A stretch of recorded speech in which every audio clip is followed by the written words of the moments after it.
ভক্তবৃন্দের চরণে আমার কোটি কোটি দণ্ডবত প্রণিপাত। বাসুদেব সার্বভৌম দিগ্বিজয়ী পণ্ডিত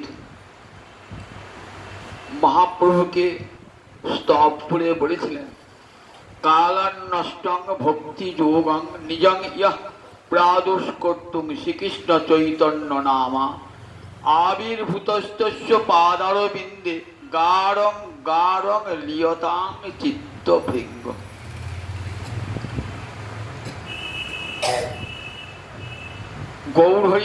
গৌরহরির স্বরূপ জানতে পেরে গৌরহরিকে বললেন যে এখন বুঝতে পেরেছি তুমি কে। কালে কালে যে ভক্তি যোগ বিনষ্ট হয়ে যায়, যা বেদগোপ্য ভক্তি যোগ, ভগবান শ্রীহরি ব্রহ্মাকে এই বেদগোপ্য ভক্তির কথা বলেছিলেন। শ্রীমদ্ ভাগবতের একাদশ স্কন্ধে দেখতে পাই, কালের নষ্টা পড়ে বাণীয়ং বেদ সংগীতা ময়াদৌ ব্রহ্মণে প্রক্তা যস্যাং ধর্ম মদাত্মক। ভগবান উদ্ধবকে বলছেন ভাগবতে একাদশ স্কন্ধে, কালের নষ্টা, কালে কালে প্রলয়কালে নষ্ট হয়ে যায় বেদগোপ্য যে ভক্তি তত্ত্বের কথা। আমি প্রথম বলেছিলাম কাকে? সৃষ্টিকর্তা ব্রহ্মাকে বলেছিলাম। যস্যাঙ্গে ধর্ম মদাত্মক, যে ধর্মেতে আমি আত্মা, অহম এব আত্মা যস্মিন ধর্মে। মদাত্মক মানে অহম এব আত্মা যস্মিন, যে ধর্মে আমি আত্মা। ভাগবত ধর্মে ভগবান শ্রীহরি আত্মা, তাই মদাত্মক ধর্ম আমি ব্রহ্মাকে বলেছি।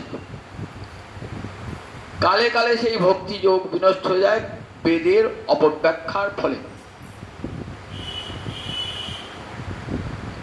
সেই ভক্তি যোগকে আবার পুনরায় জগতে প্রতিষ্ঠিত করবার জন্যে ভগবান শ্রীকৃষ্ণ এলেন শ্রীকৃষ্ণ চৈতন্য রূপে প্রকাশ। তাই বাসুদেব সার্বভৌম বলছেন, কালান্নষ্টং ভক্তি যোগং, কালে কালে যে ভক্তি যোগ নষ্ট হয়ে যায় শাস্ত্রের অপব্যাখ্যার ফলে, বৈদিক শাস্ত্রের অপব্যাখ্যার ফলে। কালান্নষ্টং ভক্তি যোগং নিজং ইয়ঃ প্রাদুষ্কর্তুং, সেই ভক্তি যোগকে আবার পুনরায় পৃথিবীতে স্থাপিত করবার জন্যে শ্রীকৃষ্ণ চৈতন্য রূপে তুমি আবির্ভূত হয়েছ। কৃষ্ণ ভক্তি যে সর্বধর্মের সার, এটা বেদগোপ্য কথা, সমস্ত বেদের অন্তরের কথা। কিন্তু কালে কালে বেদের অপব্যাখ্যার ফলে এই বৈদিক ধর্ম ভাগবত ধর্মের কথা অনেক প্রায় লুপ্ত হইতেছে।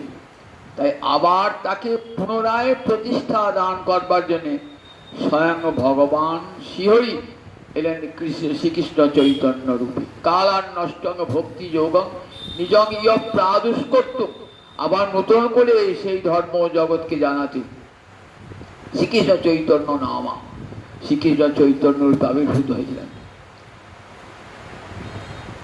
আবির্ভূতস্তস্য পাদারবিন্দে, তার চরণ কমলে গাঢ়ং গাঢ়ং লিয়তাং চিত্তভৃঙ্গ। প্রণাম জানিয়ে বলছেন বাসুদেব সার্বভৌম যে আমার চিত্তভৃঙ্গ, ভৃঙ্গ মানে ভ্রমণ, আমার মনরূপ ভ্রমণটা একবার লীন হয়ে যাক। ভ্রমর যেমন মধু খেতে খেতে একবারে পদ্ম ফুলে লীন হয়ে যায়, ঠিক তেমনি গৌরচরণের মধু পান করবার জন্য আমার চিত্তটা, চিত্তভৃঙ্গ যেন লীন হয়ে যায়। লিয়তাং চিত্তভৃঙ্গ, সেই গৌরহরি জগৎব্যাপী ভক্তি ধর্ম প্রচার করবেন। তাই চলেছেন দক্ষিণ ভারতে।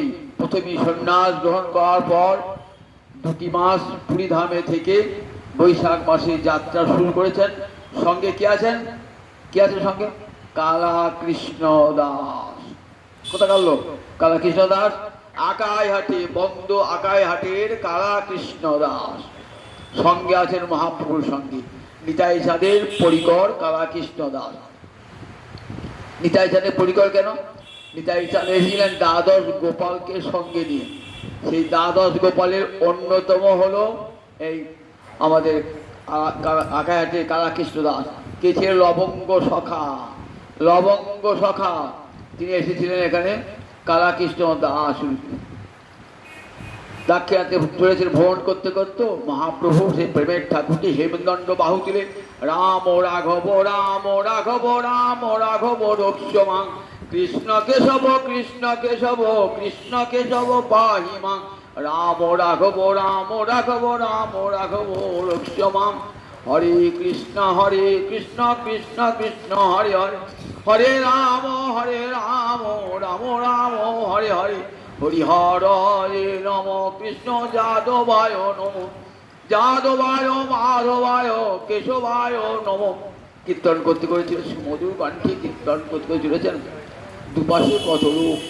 মহাপ্রভু একের পর এক তীর্থ যাচ্ছেন আর সমস্ত তীর্থে মানুষ জড় হচ্ছে ভগবানকে দেখবার জন্য। দেখ দেখ এমন রূপের মানুষ দেখেছিস? আজান লম্বিত বাহু, আধার লম্বিত আহু, একবার 4.5 হাত দৈর্ঘ্যে প্রস্থে বিশাল মানুষ, একবার টানা টানা কর্ণ পর্যন্ত চক্ষু, বিশাল বক্ষ। সেই রূপের মানুষটিকে দেখবার জন্য কেমন আজানুলম্বিত ভুজ কনকাবদাত, সোনার বরণ। রাধারানীর বরণ আছে বাইরে, আর কালো কৃষ্ণ নয়। এবার রাধারানীর নিজ বরণ দিয়ে ঢেকে দিয়েছেন গোবিন্দকে। আজানুলম্বিত কনকাবদাত চলেছেন সেই ভগবান কীর্তন করতে করতে। যে তীর্থে যে মন্দিরে যাচ্ছেন না, লক্ষ লক্ষ লোক জড়ো হচ্ছে মহাপ্রভু। আর মহাপ্রভুর সঙ্গে প্রেমে উন্মাদ হয়ে মহাপ্রভু বলো হরে কৃষ্ণ কৃষ্ণ কৃষ্ণ হরে হরে হরে রাম রাম রাম হরে হরে। দক্ষিণে সর্বত্র এমনি করে হরে কৃষ্ণ নাম বলেছে। এমনি করতে করতে মহাপ্রভু হয়েছেন পয়স্বিনী নদীর তীরে।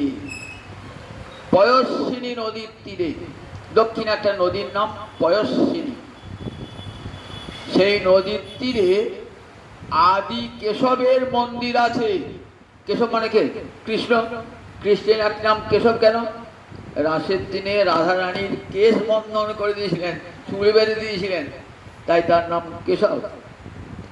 আবার ক মানে ব্রহ্মা, ঈশ মানে শিব। ব্রহ্মা এবং শিবকে যিনি নিয়ন্ত্রণ করেন তিনি হলেন কেশব। আবার সমস্ত ক্লেশ নাশ করেন বলে কৃষ্ণের একটি নাম হলো কেশব। সে আদি কেশবের মন্দিরে এসেছেন পয়স্বিনী নদীর তীরে। সেখানে দেখলেন যে অনেক ব্রাহ্মণ বৈষ্ণব মিলিত হয়ে কি করছেন? সেখানে ব্রহ্ম সংহিতা বলে একটি গ্রন্থ পাঠ করছে। এই ব্রহ্ম সংহিতা গ্রন্থ স্বয়ং ব্রহ্মার সৃষ্টিকর্তা, ব্রহ্মা রচনা। এখন তো ভগবান শুয়ে আছে, ভগবান স্বয়ং চলছে। তো যখন প্রলয় কাল হয় তখন ভগবান এমনি করে শুয়ে পড়ে। প্রলয় শরীরে ভগবান সৃষ্টি যখন লোপ পেয়ে যায়, চতুর্দিকে জল আর জল। তারপর ভগবান বিছানা পাতেন। কে বিছানা হয়? অনন্তনাগ বিশাল দেহটি দেয়। তারপর ভগবান শুয়ে থাকেন।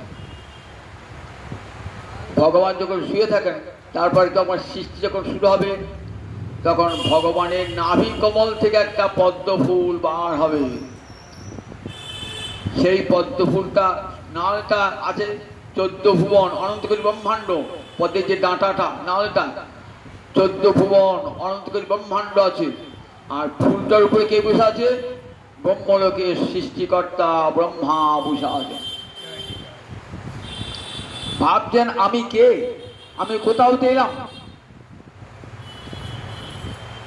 স্বয়ংভূত আপনি আমি জন্মিয়েছেন, কিন্তু কোথায় থেকে আমার উৎপত্তি হলো? তখন কি করলেন?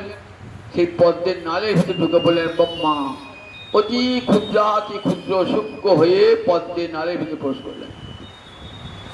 পদ্মের নালের ভিতরে প্রবেশ করো সন্ধান পেলেন আমার পিতাকে। সবাই তো আপন পিতাকে মাতাকে জানবার জন্য ব্যগ্র হয়, বলছে আমার মাতা পিতাকে জানতেই পারলেন না, আবার ঘুরে এলেন। ঘুরে এসে বললেন হাজার হাজার বছর ওই নালের ভিতর দিয়ে আমি ঘুরলাম, কিন্তু আমার পিতার সন্ধান পেলাম না। তখন বসে গেলেন, মনে মনে চিন্তা করছেন কি করে আমার পিতার সন্ধান জানা যায়। গভীর চিন্তা মগ্ন হয়ে আছেন, এমন একটা দৈব বাণী শুনলেন। কি দৈব বাণী? তপ তপ তপ, তপস্যা করো তপস্যা করো তপস্যা করো, তিনবার তপস্যা করো তপস্যা করো তপস্যা করো, তবে তুমি তোমার পিতাকে জানতে পারবে। সুকঠোর তপস্যা আরম্ভ হলো ব্রহ্মার, সুকঠোর তপস্যা আরম্ভ হলো ব্রহ্মার। তখন দেখছেন ব্রহ্মা তার হৃদয়ের মাঝে তার পিতা দাঁড়িয়ে আছে। নিজ পিতাকে দর্শন করলেন, নিজের পিতাকে দর্শন করে বড় আনন্দ হলো যে তার নাভি কমল থেকেই আমার জন্ম, তিনি আমার পিতা। ব্রহ্মার মুখে তখন তো বাণী ফুটে নাই, ভগবান শ্রীহরি কৃপা করে তার মধ্যে বাণী শক্তি সঞ্চার করলেন। চার মুখে গোবিন্দের বাণী বার হলো। এই চার মুখে গোবিন্দের চারটে বেদ, ঋক সাম যজু অথর্ব। ব্রহ্মার চার মুখে গোবিন্দের বাণী, প্রথম অপৌরুষ বাণী ব্রহ্মার মুখে বার। এই ব্রহ্মাহতি জগতের সৃষ্টিকার্য বলে আমি তোমার মধ্যে সৃষ্টি শক্তি সঞ্চারিত করছি। ভগবান ইচ্ছা করছে আমি এক আছি বহু হব, কাকে দিয়ে সৃষ্টি করাবেন? সৃষ্টিকর্তা ব্রহ্মাকে পাঠালেন। ব্রহ্মার মধ্যে সৃজন শক্তি সৃষ্টি শক্তি দান করলেন। ব্রহ্মা অসংখ্য প্রজাপতি সৃষ্টি করলেন, যারা জগতের সৃষ্টি কার্য করে জগৎকে আবার সৃষ্টিতে ভরিয়ে দেবেন। এটা ভগবানের সৃষ্টি লীলা। দেখবেন শ্রীমদ্ ভাগবতের দ্বিতীয় স্কন্ধে ভগবানের বিরাট রূপের বর্ণনা আছেন, সেখানে এই কেমন করে সৃষ্টি হল তা বর্ণনা আছে। ব্রহ্মা তখন কি করছেন? ভগবানকে চক্ষু মুদ্রিত করে ভগবানের রূপ দর্শন করেছেন। প্রেমাঞ্জন ছুমিত ভক্তি বিলোচনেন সন্ত সদৈব হৃদয়েষু বিলকয়ন্তি ইয়ং শ্যাম সুন্দরং অচিন্ত গুণস্বরূপং গোবিন্দং আদি পুরুষং তমহং ভজামি।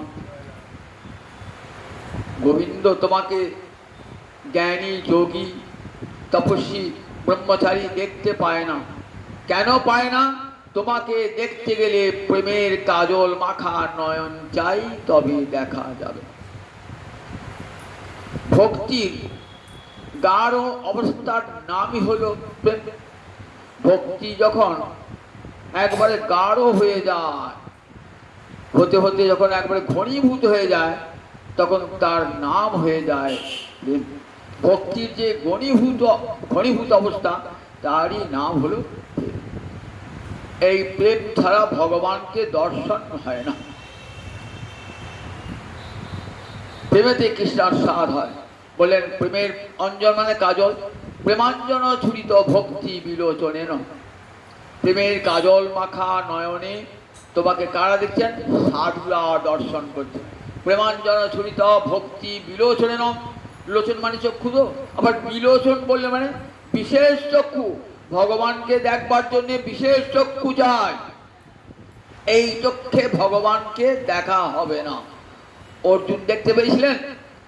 অর্জুন বললেন তোমার বিশ্বরূপ দেখতে ইচ্ছা করি। বলে দেখো পশ্চিমে পার্থ রূপাণী শত শত সহস্র, দেখো দেখতে পাচ্ছি না। পাবে কি করে দেখতে? দেখো ওই পিতামাতার কাছ থেকে যে চোখ পেয়েছিলাম, ও চোখ দিয়ে দেখা হবে না, রক্ত মাংসের চোখ দিয়ে দেখা হবে না। দিব্যং দদামি তে চক্ষু, আমি তোমাকে দিব্য চক্ষু দিচ্ছি। এইবার যখন দেখেছেন অর্জুন, তখন অর্জুন অপূর্ব স্তব করেছেন, অপূর্ব ভগবান দর্শন করছেন। এই ভগবত দর্শন এই চোখে হবে না। ভগবত দর্শন সেদিন শ্রুতি বলছেন চক্ষুষা ন দৃশ্যতে। শ্রুতি বেদমাতা বলছেন চোখ দিয়ে ভগবানকে দেখা যায় না। অনেকে তর্ক করে না, ভগবান চোখে দেখি না, ভগবানকে বিশ্বাস করি না। বলে হ্যাঁ, সেই চোখ নিয়ে এসো, তাহলে ভগবানকে দেখা যাবে। তাকে দেখেছেন, ব্রহ্মা তাকে দর্শন করেছেন, মহারাজ অম্বরীশ দর্শন করেছেন, রাজর্ষি ভরত দর্শন করেছেন, নারদ দর্শন করেছেন। দর্শনের মতন চোখ তৈরি করলেই তাকে দেখা যায়।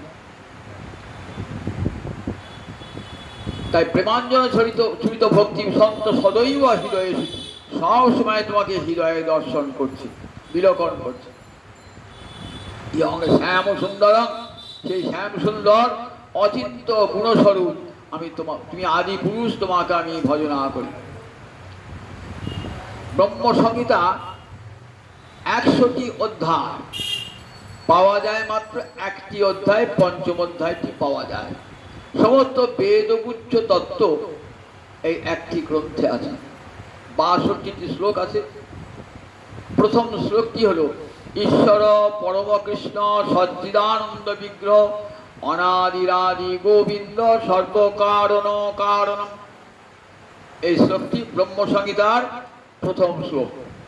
মহাপুরুষ শুনছেন বসে বসে, শুনে মহাপুরুষ পরম বিস্মিত হলেন এবং তার মনের যা যা কথা সেগুলো সব পেয়ে গেছেন। তো তখন ভাবলেন এই গ্রন্থখানা বাংলাদেশে নিয়ে যেতে হবে। তখন মহাপুরুষ সেই গ্রন্থ নূতন করে লেখালেন, লিখিয়ে সেই গ্রন্থ নিয়ে এলেন বাংলাদেশে, ব্রহ্মসংহিতা। তার প্রথম শ্লোকটাই হচ্ছে ঈশ্বর পরম কৃষ্ণ সচ্চিদানন্দ বিগ্রহ অনাদিরাদি গোবিন্দ সর্বকারণ কারণ। কে করছেন? ব্রহ্মা ভগবান শ্রীহরিকে দর্শন করে স্তুতি করেছেন। কে বললেন? পরমেশ্বরকে না, ঈশ্বর পরম কৃষ্ণ। কৃষ্ণই হলেন পরমেশ্বর, সমস্ত ঈশ্বরেরও ঈশ্বর তিনি। ব্রহ্মাদি দেবগণেরও ঈশ্বর তিনি, সমস্ত ঈশ্বরের ঈশ্বর। ইয়ং ব্রহ্মা বরুণেন্দ্র রুদ্রমরুত শূন্যন্তি দিব্যস্তবে, গীতার ধ্যানে বলা আছে। ইয়ং ব্রহ্মা, এটি ভাগবতের শ্লোক, ভাগবতের দ্বাদশ স্কন্ধে।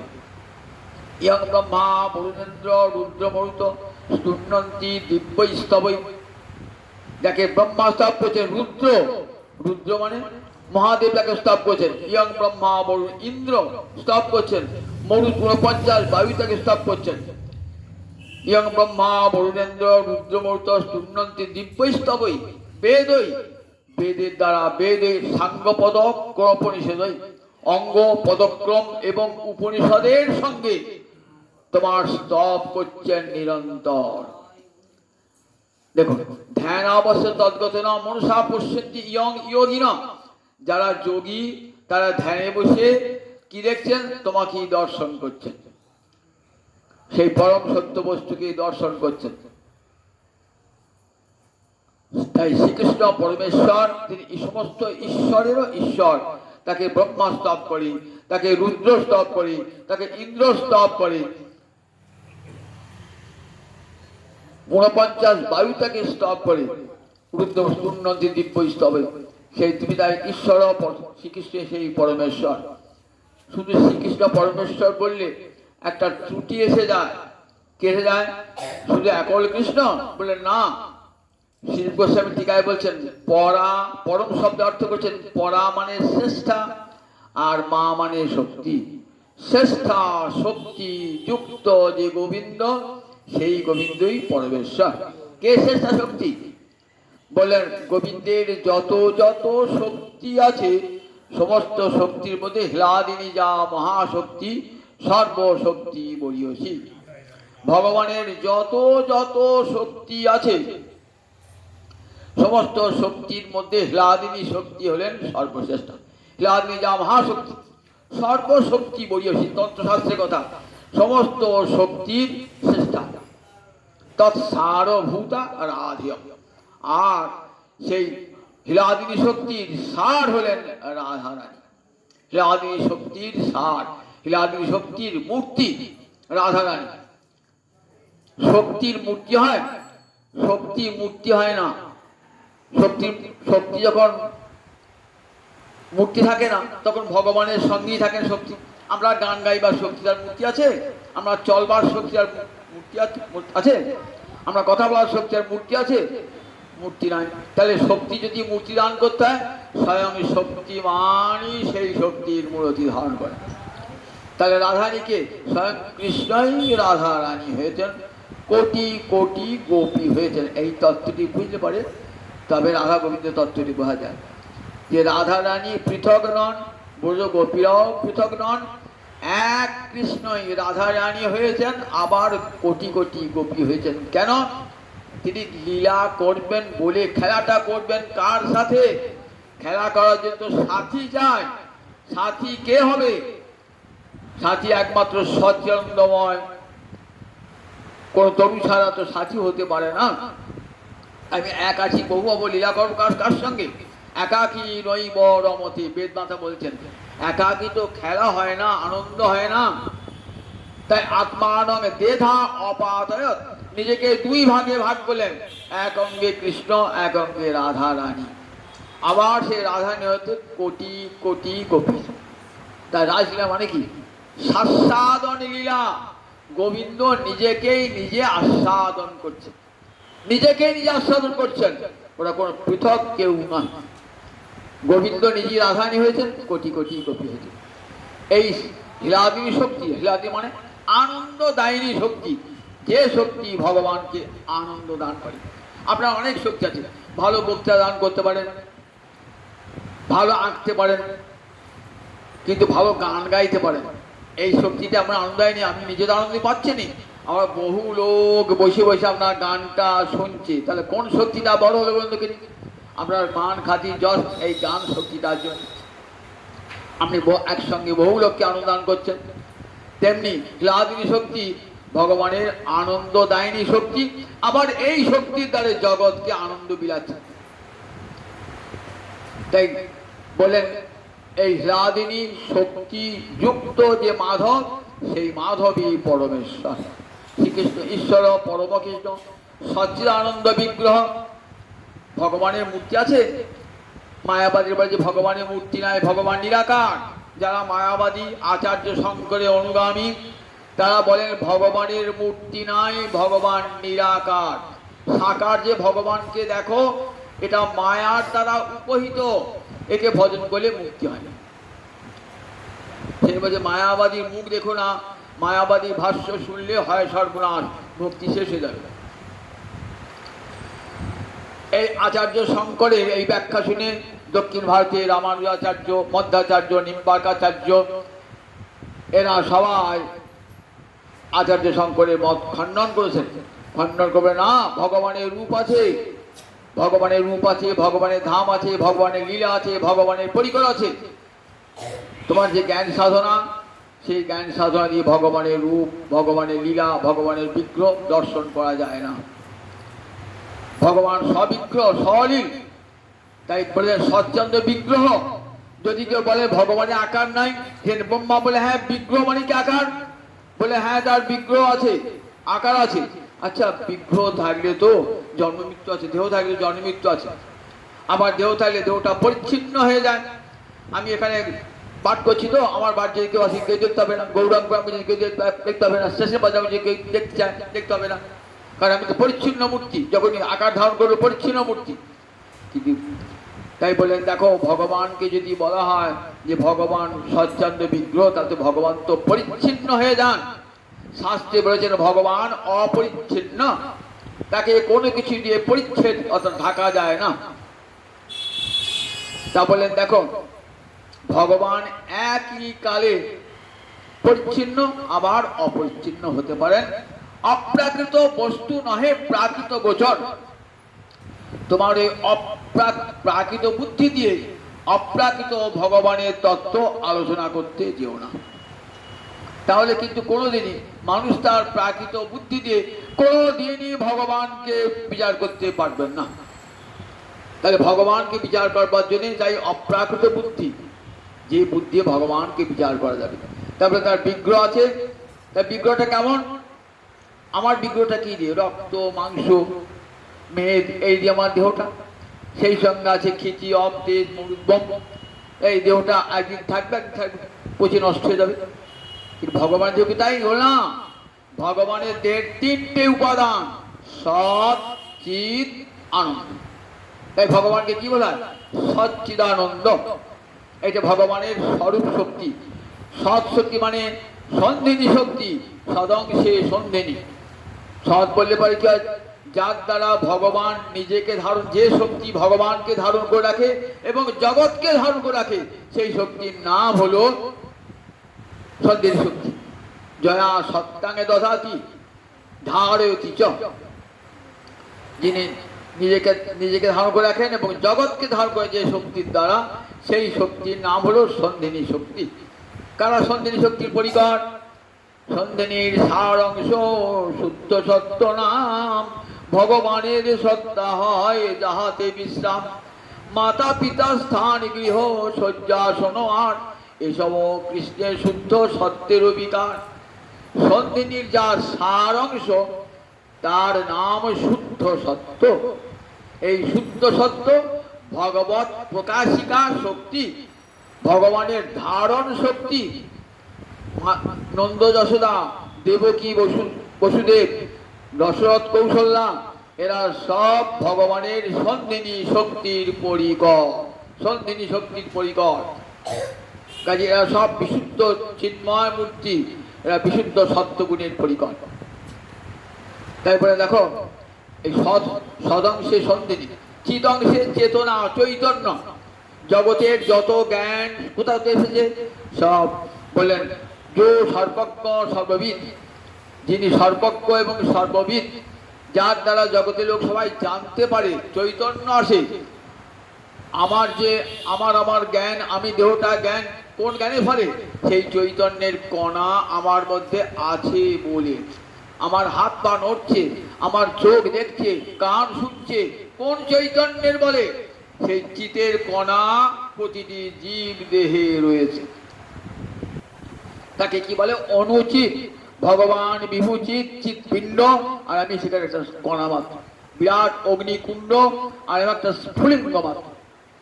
সেখানে আমার বলে ওই যে আমার জ্ঞান, আমার আমার বিদ্যা, সব কিছু এই চিৎ শক্তি থেকে। আর একটি শক্তি আনন্দ। আনন্দ মানে সংসার থেকে আমরা যেটুকু আনন্দ, আনন্দ না, আনন্দের আভাস, আনন্দে যে আভাসটা পাচ্ছি সেটাও ভগবানের দান। সে ভগবান আনন্দময় বলি আমাদেরকে বিষয় দিয়ে ভুলিয়ে রেখে দিয়েছেন। বিষয়ে আনন্দ, একটা আনন্দ আমরা পাই। কারণ কেন দিয়েছেন? এই আনন্দ পেতে পেতে একদিন সত্যিকারে আনন্দ পেতে ইচ্ছা হবে। জগতের স্ত্রী পুত্রকে পেয়ে, অর্থবিত্ত পেয়ে একটা আনন্দ হয় তো, বলেন এই আনন্দটা হলো আনন্দ নয়, আনন্দের আভাস। এই আনন্দ ভোগ করতে করতে মনে হবে তাহলে সত্যিকারে আনন্দটা কি। একটা গল্প শোনায়। একটা ধনীর ছেলে আর একটা গরিবের ছেলে, দুজনে বন্ধু, স্কুলে পড়তে পড়তে বন্ধুত্ব হয়েছে। মাঝে মাঝে কুস্তি হয় দুই বন্ধু, কিন্তু গরিবের ছেলেটা ভালো মন্দ খায় না তো, শরীরের শক্তি নাই। আর বড় লোকের ছেলেটা ভালো মন্দ খায় তো, রোজই হেরে হেরে যায় গরিবের ছেলেটা। তখন বন্ধু, দেখ তোর গায়ে শক্তি নেই একদম, কি করে লড়াই করবি তুই? তো তোর গায়ে কি এত শক্তি হলো? বলে আমার মা রোজ আমাকে দুধ খাওয়ায়। দুধ খাওয়ায়? বলে দুধ আমি কোথাও বাবু, আমার তো বাড়িতে অন্নই জোটে না। মাকে বলছে, মা আমার বন্ধু গায়ে কত বল দেখেছো, আমি রোজ আমার সঙ্গে কুস্তি করে আমি হেরে যাই, পারি না। বলতে কি খাস? বলে আমি দুধ খাই। মা আমাকে দুধ আর পেরে দিও না। মা ভিখারি নেই, কাঁদছেন, চালই জোটে না, দুটো অন্ন, আর কোথা থেকে দুধ আনবো? কিন্তু ছেলে খেতে চেয়েছে, সব মায়ের তো ইচ্ছা হয় ছেলেকে ভালো মন্দ খাওয়ায়, সব ইচ্ছা হয়, গরিব হোক আর বড় কেউ, সবার ইচ্ছা হয়। তাই ভাবছেন ছেলেকে দুধ খেতে চেয়েছে, কি করি? ভিক্ষা করে দুটি আতপ চাল পেয়েছেন, সেই আতপ চালটা বেটে জল দিয়ে গুলে এক বাটি করেছেন। ছেলে সেই খাচ্ছে দুধটা, এই না বাবা দুধ খা। মা তো আজ আমি ছেলেকে ঠকালাম, ছেলে তো কোনো দুধ খায় নাই, ওই কিসের দুধ বলে মনে করছে, ওই কিসের দুধ বলে ভাবছো। দেখ আমিও দুধ খাই, তা দুধ খাচ্ছে গায়ে বল হয় না কেন? তোর দুধ খাচ্ছিস চল আমার বাড়ি চল। দিয়ে বন্ধু বাড়িতে গিয়েছে, দেখছে বন্ধু বাড়িতে গিয়েছে, খেলাধুলা করেছে তো, মা একবারে ঘন দুধ ফুটিয়ে এনে দিয়েছে। বন্ধুকেও দিয়েছে, নিজের ছেলেকেও দিয়েছে।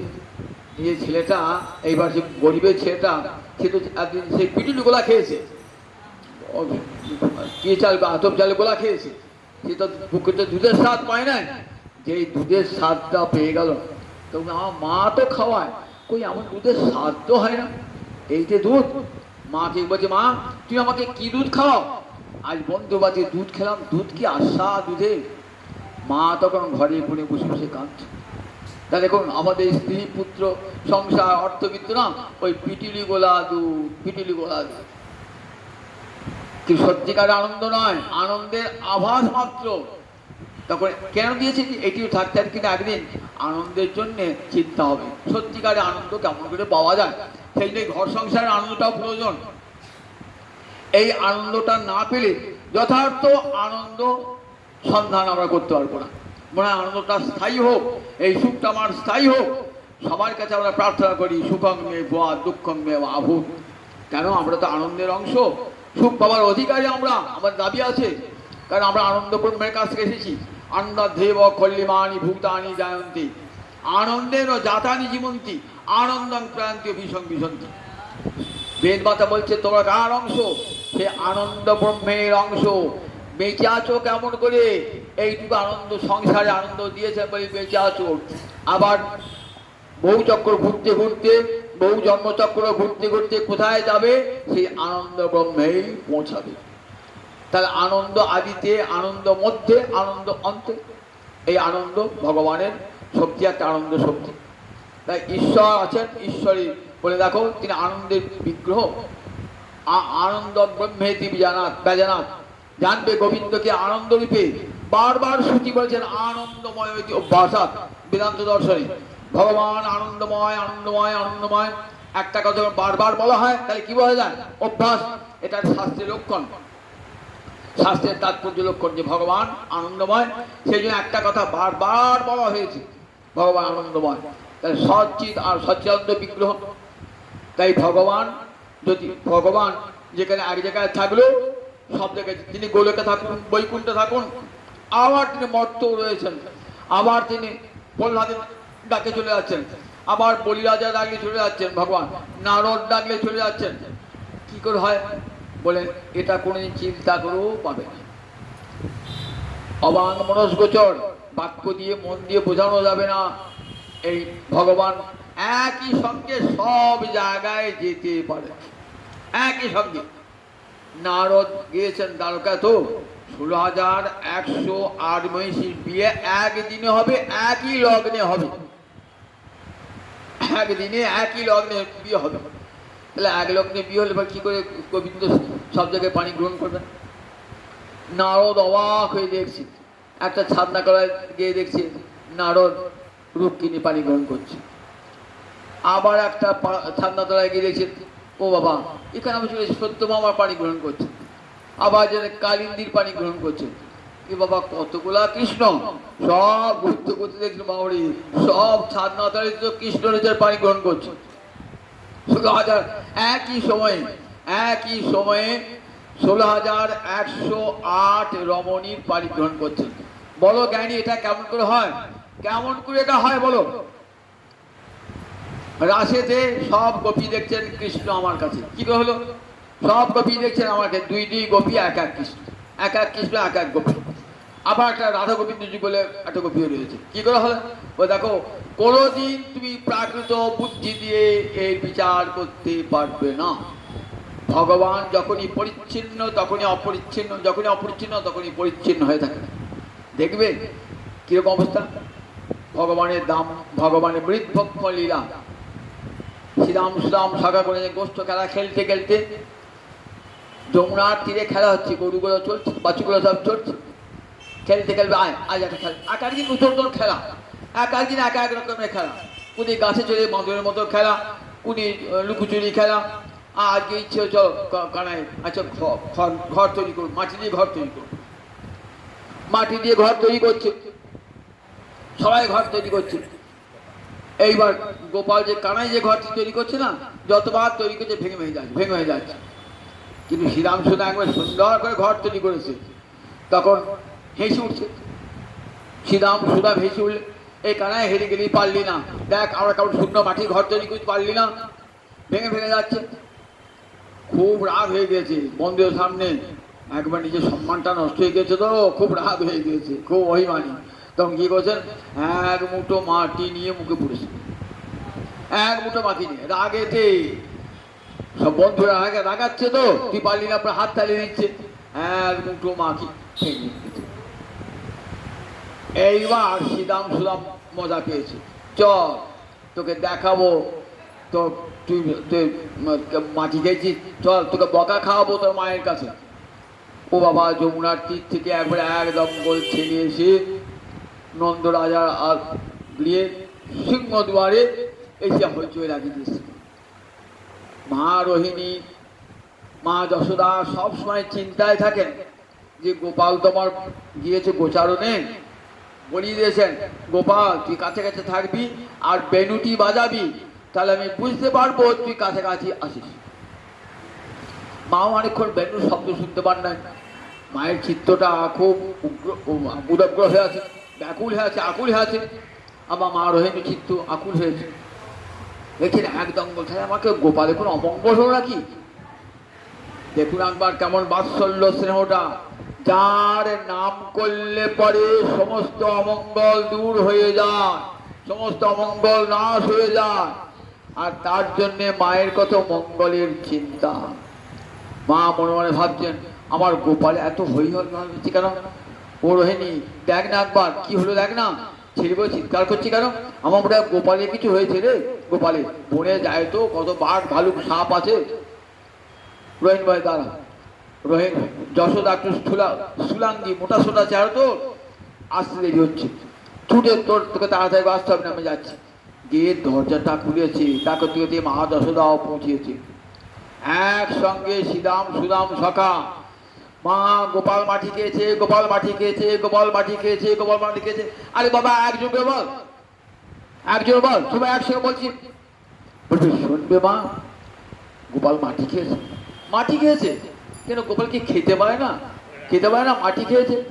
সঙ্গে এখানে পেট ভরে খাওয়ায়, আবার সঙ্গে নিয়ে যায় ক্ষীর ননি ছানা সর, আবার মনের ফল খায়, মাটি খেতে গেল গোপাল। দেখো মিথ্যা কথা বলি নাই, মিথ্যা কথা বলি নাই।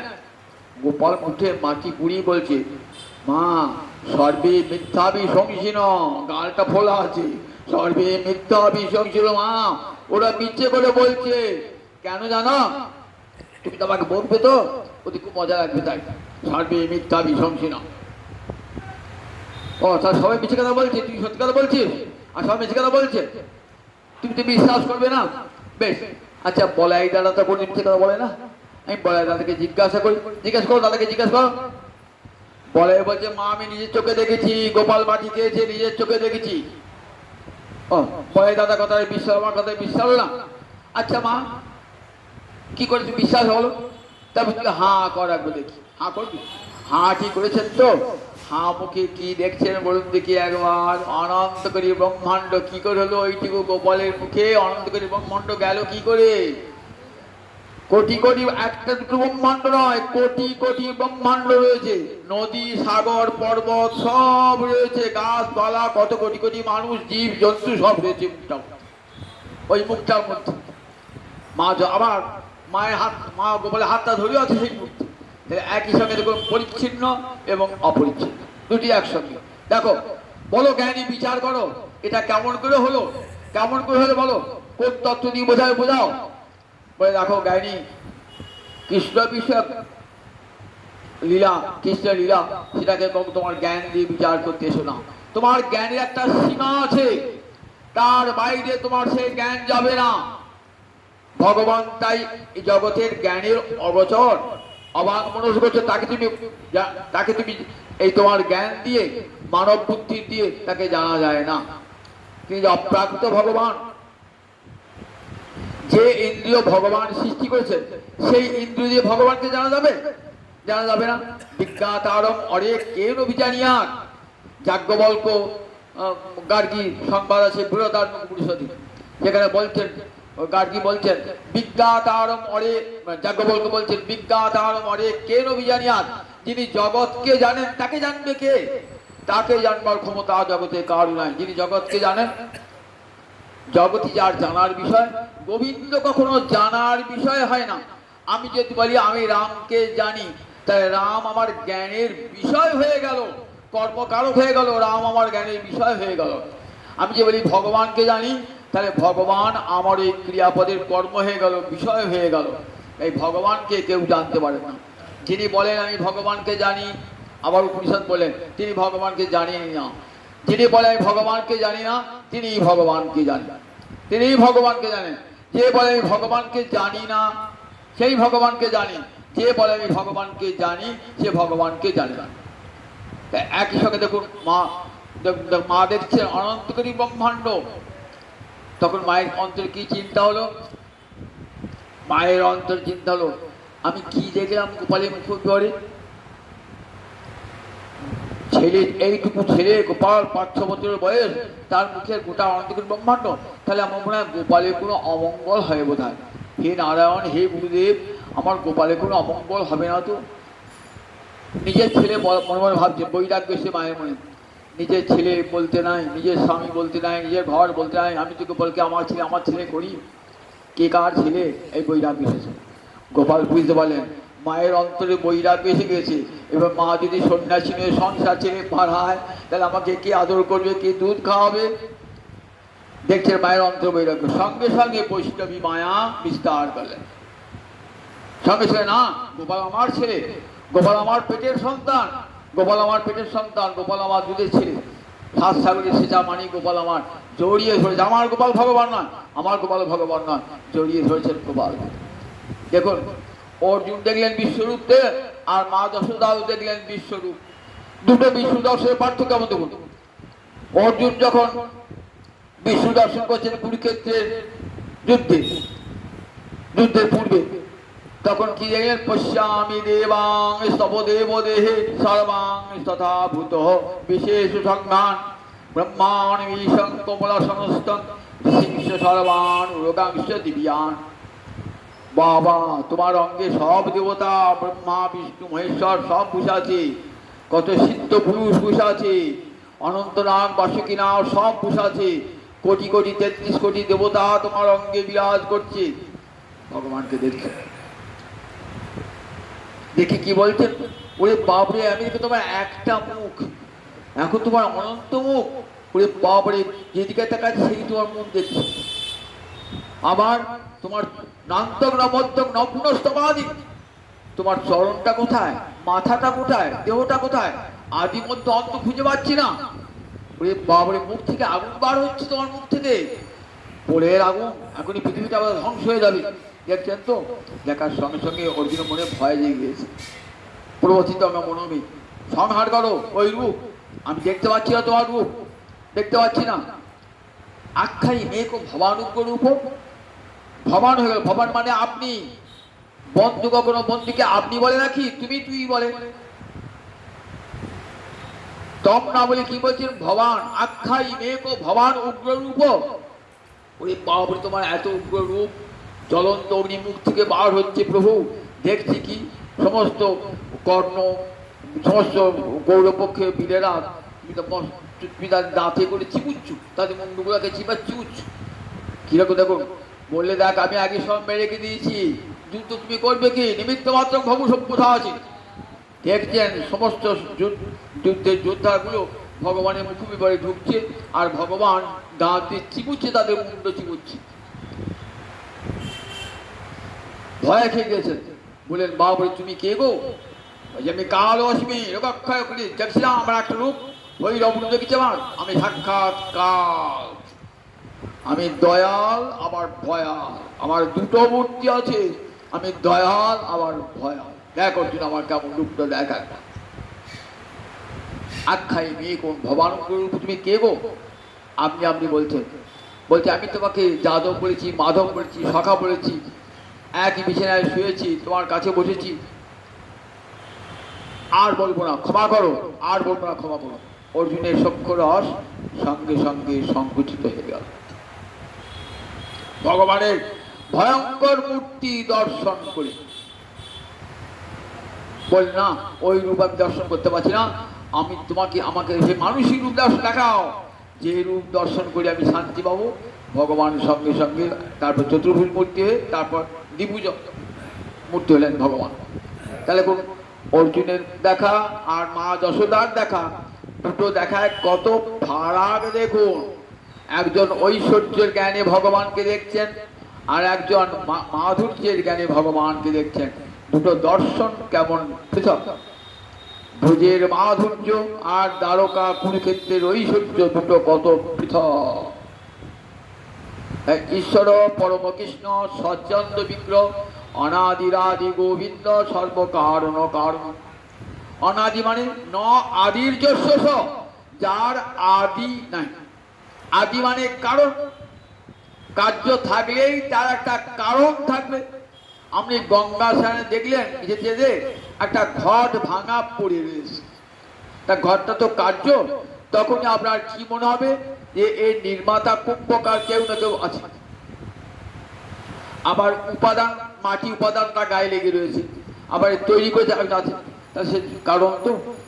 মাটিটা হলো উপাদান কারণ, আর কুম্ভকার হলো নিমিত্ত কারণ। কার্য থাকলেই কারণ থাকবে সমস্ত কাজে। আমাকে যদি বলে না তোমার আদিকে, আমি বলবো আমার পিতামাতা। আমার পিতামা জিজ্ঞেস করেন তিনি আমার ঠাকুরদাদা ঠাকুরমার কথা বলবেন। এমনি করে এগিয়ে যান, একবারে গোবিন্দের কাছে বলে গোবিন্দ তোমার পিতামা আদিকে। গোবিন্দ বলে আমার আবার আদিকে, আমি জগতের আদি। তমাদি দেব পুরুষ পুরাণ স্তমস্য বিশ্বস্য পরং নিধান। আমি তো জগতের আদি, আমা হতে এই জগতের উৎপত্তি। মত্ত সর্বং প্রবর্ততে, আমা হতে এই জগতের সব। মত্ত পরতং নান্যৎ কিঞ্চিৎ ধনঞ্জয়। আমার উপরে আর কোনো তত্ত্ব নাই ধনঞ্জয়। কত সুন্দর করে কত ভালোভাবে ভগবান বুঝিয়ে দিলেন। তাহলে দশরথ কৌশল্যা, মা যশোদা, পিতানন্দ, এরা পিতামাতা না? না না, এরা পিতামাতার লীলার জন্য ভগবান এদের কি করেছেন? এদের অভিমান। কৃষ্ণ আমাদের পুত্র, ভক্ত এরা, চিরকালের ভক্ত এরা।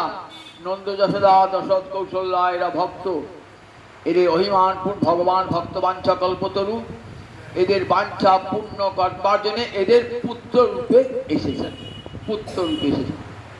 এরা কেউ ভগবানের পিতা মাতা, ভগবানই জগতের পিতা, ভগবানই জগতের মাতা। অনাদির আদি গোবিন্দ বলে তিনি জগতের, হে গোবিন্দ জগতের আদি। গোবিন্দ মানে, গো মানে ইন্দ্রিয়, সমস্ত ইন্দ্রিয় অধিদেবতা তিনি। আবার গো মানে বেদ, গো মানে ভূমি। বলেন দেখো সমস্ত ইন্দ্রকে পরিচালনা করছেন, তাই তার একটা নাম গোবিন্দ। আমার যত ইন্দ্র না, চক্ষুর, কর্ণ, নাসিকা, সব দেবতার রূপে ভগবান রয়েছেন। যেমন আমার সূর্য, আমার চক্ষুর দেবতা সূর্য, পায়ের দেবতা উপেন্দ্র, এমনি করে আকারটা ইন্দ্রিয়ের দেবতা আছে। ভগবান আমার সমস্ত অঙ্গ প্রত্যঙ্গ জুড়ে রয়েছেন ভগবান, তাই তার একটা নাম গোবিন্দ। আবার সমস্ত বেদ তা হতে আবির্ভূত, তাই ভগবানের নাম গোবিন্দ। আবার সমস্ত গবাম ইন্দ্র, সমস্ত গাভীগণের তিনি ইন্দ্র, তাই তার গোবিন্দ। আবার সমস্ত ইন্দ্রিয়কে তিনি নিজের দিকে আকর্ষণ করেন, তাই তার নাম গোবিন্দ। তা বলছেন আবার গো মানে ভূমি, সমস্ত ভূমির অধিপতি তিনি, তাই তার নাম গোবিন্দ। অনাদিরাদি গোবিন্দ সর্বকারণ কারণ। এমনি কারণ খুঁজতে খুঁজতে খুঁজতে করে যান, কারণ খুঁজতে শেষ কারণ সর্বকারণ কারণ ভগবান শ্রীহরি গোবিন্দ হলেন সমস্ত কারণের কারণ। ব্রহ্ম সংহিতা এমনি করে ব্রহ্মা, সৃষ্টিকর্তা ব্রহ্মা গোবিন্দকে স্তুতি করেছেন। ঈশ্বর পরম কৃষ্ণ সচ্চন্দ বিগ্রহ অনাদিরাদি গোবিন্দ সর্বকারণ কারণ। সেই গোবিন্দকে আমি ভজনা করি বলে ব্রহ্মা প্রথমে আরম্ভ করেছেন এই শ্লোকটি দিয়ে। এই ব্রহ্ম সংহিতা গ্রন্থ পেয়ে মহাপ্রভু পরমানন্দ চলে এলেন। কোথায় এলেন? এরপরে এলেন ভগবান মৎস্য তীর্থে। পরের দিন শোনাবো সেই মৎস্য তীর্থের কথা। জয়ন্তী আজ 8টা বেজে গিয়েছে, আর জয়ন্তী।